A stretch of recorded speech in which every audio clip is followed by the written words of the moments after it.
Selamat datang di channel Cahya Abu Said. Welcome back Kali to ini my kita akan channel. membahas tentang peraturan pemerintah yang baru saja terbit, yaitu Peraturan Pemerintah Nomor 58 Tahun 2023 tentang pemotongan PPh Pasal 21 atas penghasilan sehubungan dengan pekerjaan, jasa, atau kegiatan wajib pajak orang pribadi.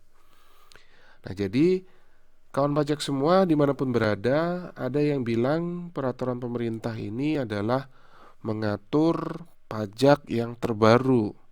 Ada pajak baru nih yang bakal dikenai atau dipungut oleh pemerintah. Kemudian ada juga yang bilang bahwa peraturan pemerintah ini mengatur PPh pasal 21 yang terbaru atau yang berbeda dari yang biasanya. Kemudian ada juga yang bilang bahwa PPh pasal 21 nantinya ke depannya akan membuat wajib pajak dikenai dengan tarif yang lebih besar. Nah, jadi banyak sekali berita yang beredar di masyarakat sejak terbitnya peraturan ini. Nah, faktanya bagaimana? Kawan pajak semua, mari kita bahas satu per satu.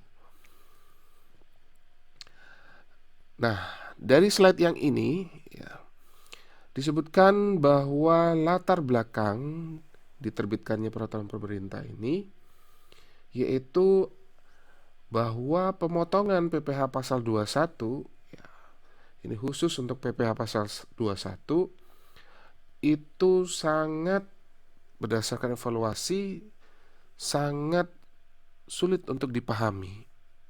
Kenapa? Karena memiliki berbagai macam skema perhitungan yang tentunya dapat membingungkan bagi para wajib pajak, terutama wajib pajak yang baru ya.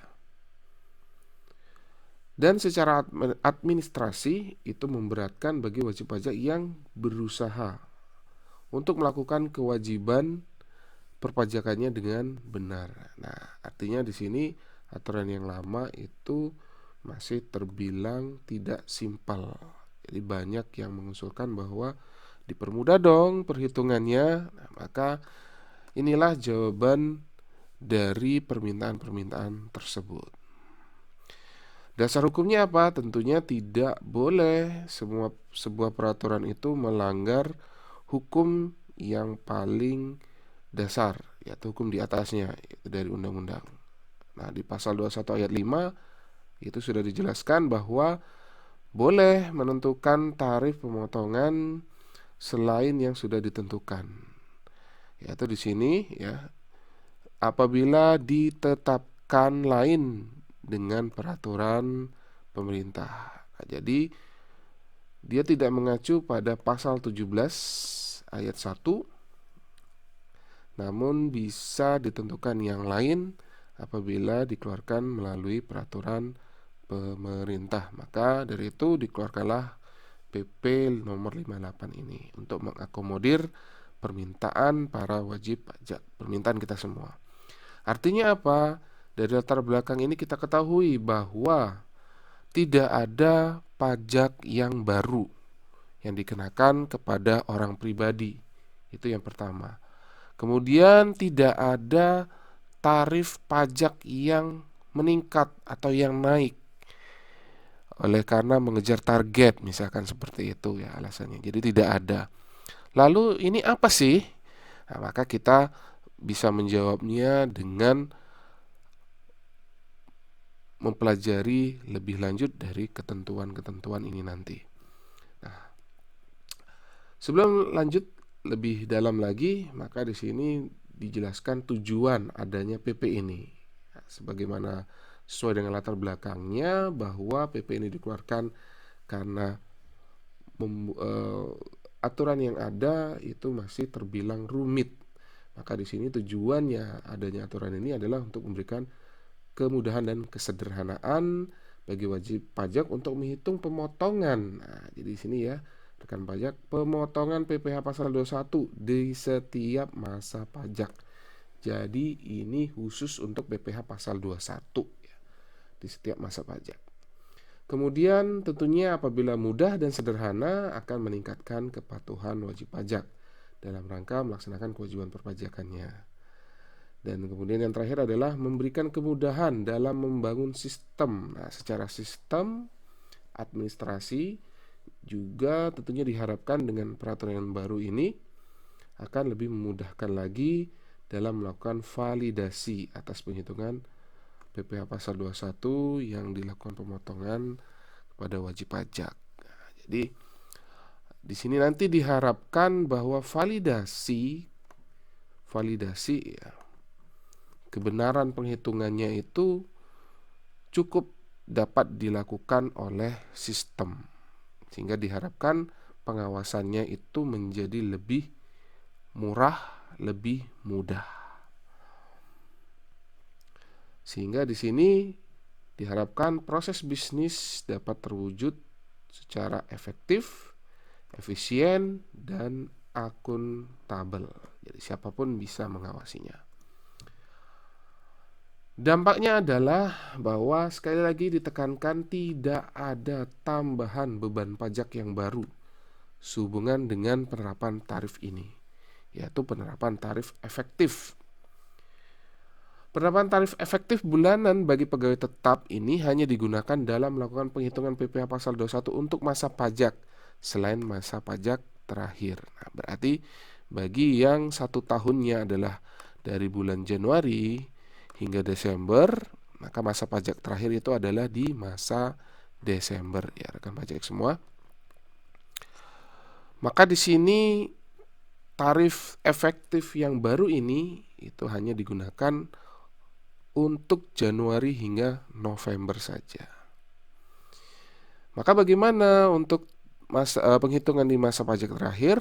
Maka penghitungan di masa pajak terakhir itu tetap menggunakan ketentuan yang lama, tetap dengan menggunakan cara penghitungan yang lama, yaitu PPh pasal 21 untuk hitungan 1 tahun dengan menggunakan tarif pasal 17.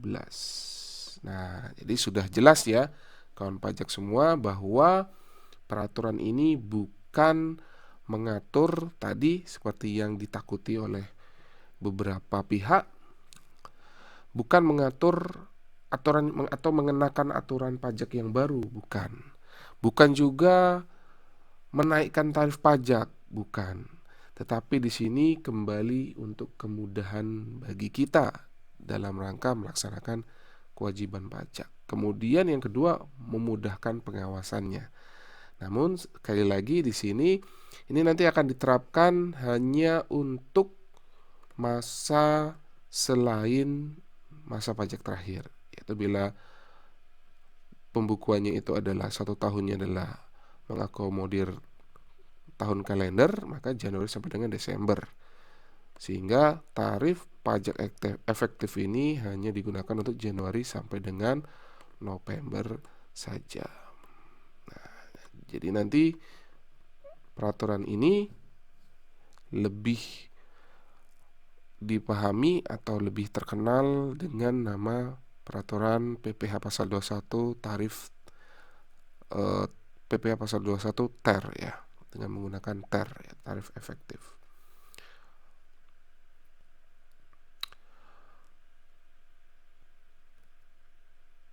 Nah, sebagaimana kita ketahui bersama bahwa pasal 17 ayat 1 huruf A ini tarifnya tetap sama ya, tidak berubah, yaitu tarif progresif ya teman-teman ya. Dimana di sini ada 5 macam tarif ya, 5, 15, 25, 30 dan 35 itu sesuai dengan lapisannya.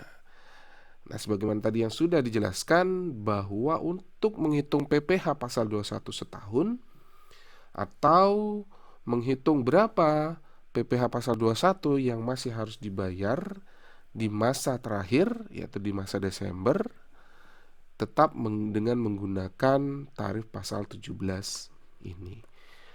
Lalu tarif yang terbaru ini untuk apa? Tarif yang terbaru ini hanyalah digunakan ya, atau tarif efektif bulanan ini hanya digunakan untuk menghitung masa-masa awal, yaitu masa 1 dan sampai dengan masa ya, atau Januari sampai dengan November jika menggunakan tahun kalender.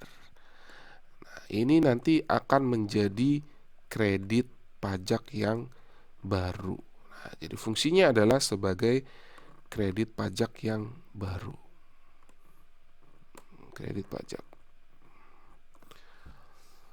Oke, kita sekarang lanjut bagaimana cara menghitungnya tarif efektif bulanan ini. Nah, gampangnya adalah tarif efektif bulanan atau disingkat TER ya. Ini dibagi menjadi atau ke dalam 3 macam. A, B, dan C. Mengingatkannya adalah apabila atau didasarkan pada PTKP ya, rekan pajak semua ya.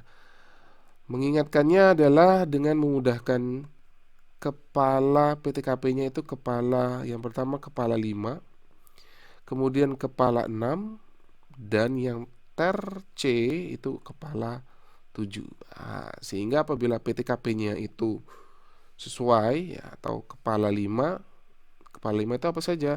TK0 54 juta, TK1 atau K0 58,5 juta. Maka nanti akan kita lihat di lampiran TER A.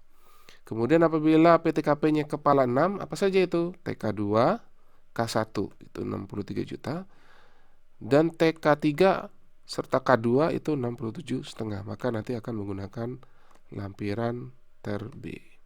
Dan yang terakhir adalah PTKP yang terbesar yaitu K3, itu nanti akan menggunakan TER C. Nah, ini untuk tarif efektif bulanan. Jadi bagi karyawan yang dibayar secara bulanan. Kemudian selanjutnya adalah tarif efektif harian. Nah, ini bagi karyawan tidak tetap ya yang dibayar secara harian atau upah satuan atau berdasarkan mingguan atau selain bulanan ya. Yaitu berapa besarannya? Besarannya apabila masih secara hariannya masih di bawah 450.000, maka tarifnya itu masih 0%. Lalu apabila 450.000 hingga 2,5 juta, maka menggunakan tarif 0,5%. Baik, ini rincian tarifnya. Jadi rekan pajak semua itu tidak perlu ya menghafal semua tarif-tarif ini, sangat banyak sekali. Jadi nanti cukup bisa rekan pajak membuat rumus sendiri ya, di Excel atau sudah menggunakan rumus-rumus yang sudah tersedia banyak di internet ya. Atau nanti juga teman pajak, rekan pajak itu bisa menggunakan kalkulator pajak ya. Nanti akan disediakan oleh Direktorat Jenderal Pajak untuk menghitung dengan menggunakan tarif TER ini ya. Nah, di sini kita bahas sedikit untuk yang TER A, berarti ini yang PTKP-nya di bawah di kepala 5 ya, TK0, TK1 dan K0. Bagaimana kita menggunakannya? Tentunya yang pertama kali kita tentukan si karyawan tadi itu PTKP-nya yang mana. Apabila sudah kita ketahui PTKP-nya yang mana, maka selanjutnya adalah menentukan penghasilan bruto. Nah, jadi di sini yang perlu dipastikan oleh kawan pajak semua, yang dikenakan tarif ini adalah dari penghasilan bruto. Nah, penghasilan bruto itu dari mana saja? Dasarnya dari semua penghasilan yang dia dapatkan setiap bulannya pada kondisi di bulan tersebut. Jadi bisa saja di bulan tersebut nanti dia akan mendapatkan selain gaji pokok ada tunjangan tambahan, kemudian ada lembur misalkan, atau ada THR. Nah, maka nanti akan setiap bulannya tentunya bisa jadi dia berbeda-beda. Bisa jadi contoh, misalkan di bulan Januari dia menerima penghasilan sebesar 5.950, maka akan dikenakan tarif 0,5%. Lalu di bulan Februari penghasilannya naik karena lemburnya bertambah, misalkan menjadi 6 juta. Maka tentunya nanti di bulan Februari akan dikenakan tarif 0,75. Kemudian di bulan Maret naik kembali, misalkan 6,5 dia menerima pembayaran, plus ada upah lembur lagi, maka nanti tarifnya akan naik 1%. Kemudian bagaimana jika di April dia turun lagi penghasilannya balik ke 5,5, nah nanti bisa dikenakan 0,25% langsung ya. Nah ini contohnya. Itu untuk ter A. Begitu juga dengan ter B. Misalkan karyawan kita yang kita pekerjakan itu PTKP-nya adalah K1. Nah, kondisi PTKP sekali lagi ya ditentukan di awal tahun, yaitu di Januari ya untuk tahun kalender. Sama juga ya, misalkan di suatu bulan gajinya dengan tambahan-tambahan lainnya adalah ada di posisi 6.550.000 misalkan. Maka tarif yang dikenakan di bulan tersebut menjadi dengan menggunakan tarif 0,5%. Lalu di bulan berikutnya meningkat menjadi 6.900.000 misalkan, maka akan menggunakan tarif 0,75 dan begitu seterusnya. Di ter C juga demikian. Nah, di ter C ini karena PTKP-nya adalah PTKP tertinggi, maka yang dikenai pajak itu adalah untuk lapisan mulai dari Rp6.601. Lebih dari itu baru dikenai pajak. Apabila di bawah itu maka akan dikenakan 0,00% di sini ya. Maka meskipun 0% tersebut tidak ada pajak yang dipotong, tetap perusahaan pemotong harus membuat bukti potong. Oke, bagaimana implikasinya atau pemakaiannya? Nah, maka seperti ini pemakaiannya. Contoh, Tuan R bekerja pada perusahaan PT ABC, memperoleh gaji sebulan 10 juta serta membayar pensiun 100.000 per bulan. Tuan R menikah dan tidak memiliki tanggungan. Maka pertama kali kita akan menentukan PTKP-nya dulu. K0. Nah, K0 ini berada di ter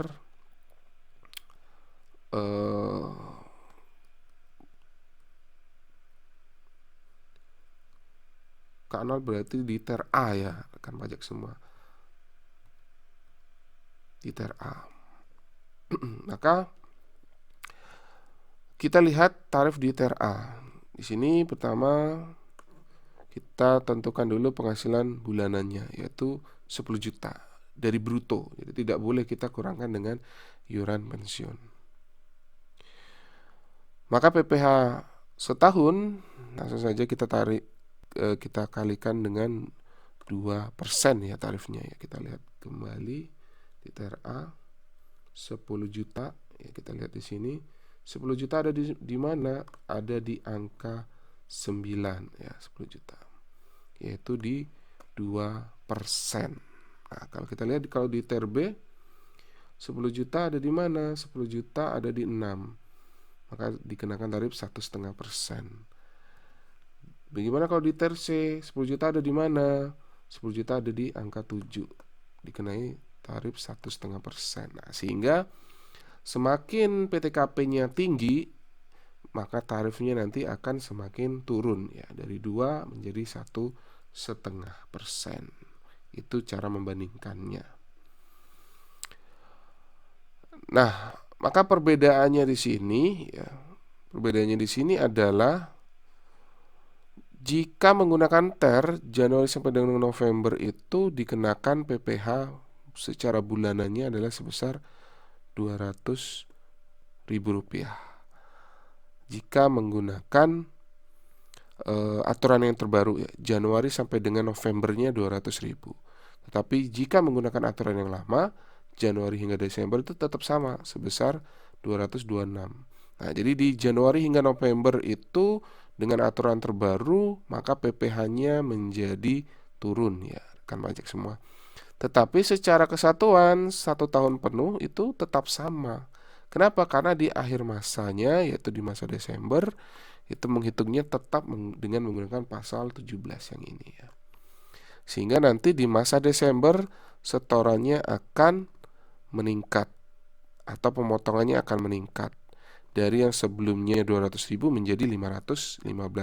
Nah, di sini jangan rekan-rekan pajak semua jangan kaget jika di masa Desember itu uang yang kita dapatkan lebih sedikit dibanding penghasilan yang kita dapatkan di bulan Januari hingga November. Kenapa? Karena kredit pajak Januari sampai dengan November itu nilainya masih di bawah yang seharusnya real, jika kita menggunakan tarif pasal 17. Nah, di sini bisa kita lihat bedanya. Ya, kita ke contoh lagi. Ini Tuan A bekerja pada PT Z. Tuan A berstatus menikah tapi tidak memiliki tanggungan, berarti di sini K0 ya. Kalau K0 berarti tadi dia masuk ke dalam ter A ya.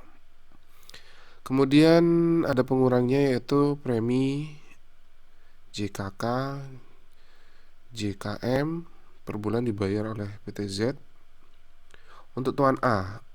Nah, ini berarti kalau dibayar itu akan menjadi penghasilan ya bagi Tuan A. Berarti nanti akan menambah penghasilan ya. Kemudian iuran pensiun. Nah, iuran pensiun ini sebagai pengurang, tetapi untuk menghitung TER tidak akan dikurangkan karena menghitung TER dari bruto ya. 200.000 per bulan. Sedangkan iuran pensiun yang dibayar sendiri. Oh, ini untuk yang dibayarkan oleh PT Z ya 200.000. Kemudian dibayar sendiri oleh Tuan A melalui PT Z 100.000. Nah, ini dua-duanya ini tidak menjadi penghasilan dan ini tidak akan menjadi pengurang untuk menghitung TER. Kemudian Tuan A melakukan pembayaran zakat. Nah, ini pengurang juga, tidak akan menjadi mengurangi bruto untuk menghitung TER. Baik, kategori A ya kita hitung bersama-sama. Jadi di sini daftar penghasilan Tuan A ya yang diterima setiap bulannya. Nah, ini berbeda-beda ya. Gaji 10, tunjangan 20. Kemudian nanti ada THR, ya ada uang lembur, ada premi JKK tadi yang dibayar oleh perusahaan. Nah, nanti di sini akan berbeda-beda ya setiap bulannya. Bisa terlihat ya dari sini bahwa di bulan Februari berbeda dari Januari ya. Kemudian bulan Mei berbeda juga. Kemudian di bulan Juli ini meningkat karena ada bonus ya. Kemudian di bulan Desember ada pembayaran THR meningkat tajam. Nah, di sini kita menghitung untuk Januari menggunakan tarif 13%. Di bulan Februari dia naik, tarifnya menjadi 14%. Ya, kemudian balik kembali ya. Di bulan Maret dan April, di bulan Mei naik kembali, kemudian di bulan Juli itu naik menjadi 18% dan begitu seterusnya. Nah, seharusnya ini apabila pembayaran THR ini dibayarkan selain di bulan Desember, maka tentunya 90 juta ini tarif TER-nya kan meningkat kembali ya. Tapi oleh karena ini di masa terakhir, maka penghitungannya tidak menggunakan penghitungan TER ya. TER hanya dilakukan untuk Januari hingga November saja. Maka khusus di masa terakhir itu kembali ke penghitungan pasal 17. Nah, ini menghitung di masa Desembernya. Ketika menghitung di masa Desember, maka semua pengurang itu boleh dikurangkan, seperti iuran pensiun, kemudian zakat, dan biaya jabatan. Nah, apabila dihitung sini dapat ya setahun penghasilannya brutonya sekian dan netonya sekian. Kemudian dikurangi dengan PTKP, didapatlah penghasilan kena pajak senilai 382 juta sekian. Kemudian dihitung dengan tarif pasal 17, didapatlah PPh terutang setahun itu senilai 64 juta. Maka berapa yang akan dipotong di bulan Desember? Tentunya dari 64 juta ini kurangkan dengan kredit pajaknya tadi ya, yang dipotong dari Januari hingga November, yang dipotong menggunakan tarif TER. Didapatlah angka atau di total akumulasinya senilai 50 juta. Maka PPh pasal 21 khusus di Desember saja itu menjadi senilai 14,5 juta yang diperoleh dari 64 dikurangi 50. Nah, dari sini kita bisa melihat bahwa kita akan bisa melakukan tax planning ya agar para karyawan tadi tidak menjadi lebih bayar jika menerima penghasilan yang sangat besar ya, di bulan-bulan antara Januari hingga November. Nah, itu harus teman-teman hitung ya, rencanakan apakah nanti mengakibatkan si karyawan tadi menjadi lebih bayar di Desember atau tidak. Nah, nanti silakan melakukan tax planning dari penghitungan ini. Oke, selanjutnya adalah overview skema perhitungan PPh pasal 21 ya, selain dari yang sudah diatur di PP ini. Maka di sini lebih baik kita menunggu peraturan Menteri Keuangannya saja yang akan segera terbit. Tidak lama lagi di situ nanti akan mengatur tentang bagaimana penghitungan untuk bukan pegawai. Ya. Nah, di sini secara sederhana, secara ringkas dijelaskan juga di dalam slide di sini bahwa skema-skemanya nanti akan disederhanakan ya. Untuk anggota dewan, ya pegawai tidak tetap, bukan pegawai, peserta kegiatan, peserta program pensiun yang menarik dananya lebih awal, dan mantan pegawai. Intinya aturan PP 58 ini akan dikenakan tidak hanya kepada pegawai swasta saja, tetapi juga bagi PNS, TNI, Polri, dan pensiunan. Ya, diingatkan kembali ini nanti mulai berlaku di masa Januari 2023 ya. Oke. Nah, jadi di sini kalau kita lihat ya, untuk pegawai tetap perubahannya di sini ya, intinya adalah dikenakan dari penghasilan bruto. Jadi tidak ada pengurangannya ya, kecuali nanti ketika kita di masa Desember kita gunakan tetap penghitungan yang lama ya. Nah, ini perbandingannya ya. Jadi kalau dulu di Per 16 tahun 2016 sangat banyak ya macamnya. Untuk pegawai tidak tetap 450.000 per hari, 450.000 sampai 4.500.000, 4.500.000 sampai 10 juta, itu nanti akan berbeda-beda. Nah, untuk yang saat ini maka disederhanakan, yang rata-rata 450.000 per hari maka tidak dikenai atau kena 0%. 450.000 hingga 2,5 juta maka dikenakan 0,5%.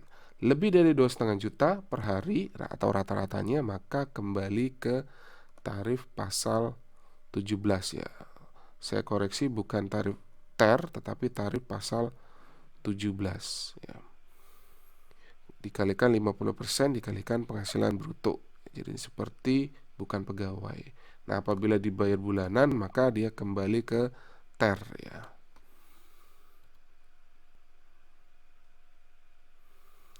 Nah, ini untuk tarif bukan pegawai. Jadi kalau kita lihat di sini, tapi ini tidak diatur di PP 58 ya. Nanti akan diatur di PMK, teman-teman ya. Yang membedakan adalah pada penghitungan dasar atau DPP-nya. Dasar penghasilan, dasar pengenaan pajaknya. Kalau sebelumnya adalah didasarkan dari kumulatif, maka kedepannya nanti dia berdiri sendiri setiap bulan. Jadi tidak ada kumulatif lagi. Seperti ini. Jadi tarif pasal 17 dikalikan penghasilan bruto dikalikan 50%. Dampaknya apa? Konsekuensinya apa? Konsekuensinya nanti bagi bukan pegawai akan dikenakan pajak bulanannya itu lebih kecil dari yang biasanya dipotong. Sehingga menyebabkan nanti pada SPT tahunannya akan ada kurang bayar yang besar. Nah, tujuannya ini bukan memberatkan bagi para wajib pajak yang termasuk dalam kategori bukan pegawai, tetapi nanti lebih ditekankan adanya pembayaran angsuran, pembayaran sendiri, angsuran bulanan, yaitu PPh pasal 25. Nanti akan ditekankan atau didorong untuk melakukan pembayaran sendiri PPh pasal 25-nya. Jadi tidak melalui pemotongan dari pihak pemberi kerja.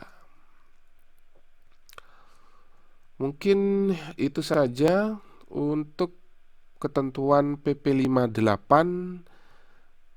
Untuk selain itu ya kita tunggu peraturan Menteri Keuangannya terbit menggantikan peraturan Dirjen Pajak nomor 16 tahun 2016. Jika ada pertanyaan silakan diajukan di kolom komentar. Terima kasih atas perhatiannya. Sampai ketemu di tema selanjutnya.